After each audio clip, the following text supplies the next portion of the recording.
वतन की आवाज़ में आपका खैर मक़दम है। आइए देखते हैं चंद तफसीलात। మంచిగా సెటిల్ అవ్వాలని వాళ్ళని రోజు పాఠశాలకి తీసుకొని వెళ్ళి మళ్ళీ భద్రంగా తీసుకొచ్చే బాధ్యత మీ భుజస్కంధాల మీద ఉంది. కూడా మేము లోకల్లో డాక్టర్స్ని కన్సల్ట్ అయ్యి మీ అందరికీ కూడా కంటి పరీక్షలు ఏర్పాటు చేయడం జరిగింది ఇక్కడే. సో 1 by 1 ఎస్పెషల్లీ ఫస్ట్ 50+ వాళ్ళందరూ కూడా చేయించుకోండి.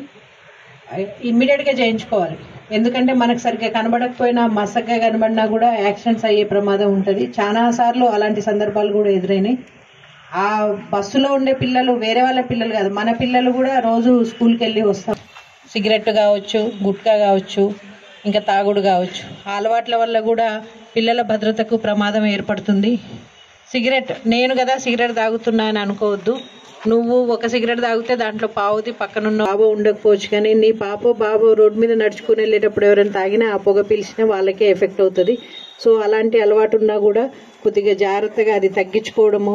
పిల్లలకి ఎలాంటి ఎట్టి పరిస్థితుల్లోనూ తాగి మాత్రం ఎవరు డ్రైవ్ చేయొద్దు. అది మాత్రం క్షమించరాని నేరం.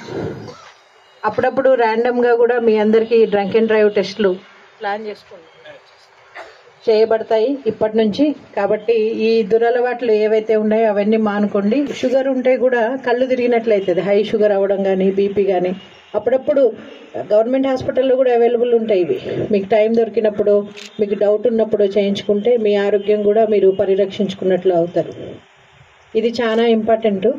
Next licences. నాకు తెలిసి మరి అందరూ లైసెన్సెస్తోనే ఉన్నారని అనుకుంటున్నాను. ఈ భద్రతా నియమాలు ఏవైతే ట్రాఫిక్ నియమాలు ఉన్నాయో వాళ్ళు ముందుకెళ్ళాలి అని అనుకుంటారు, కానీ స్కూల్ బస్ వస్తుంది చిన్నపిల్లలతోటి అనే ఆలోచన ఇంకా జనంలో రాలేదు. కాబట్టి మీరే ముందు జాగ్రత్త పాటించాల్సి ఉంటుంది. ఎక్కడైనా కరువు రోడ్స్ అన్నా. वतन की आवाज़ को लाइक शेयर सब्सक्राइब करें और कमेंट बॉक्स में अपनी कीमती राय देना ना भूलें। आइए देखते हैं आपकी और हमारी आवाज़, वतन की आवाज़।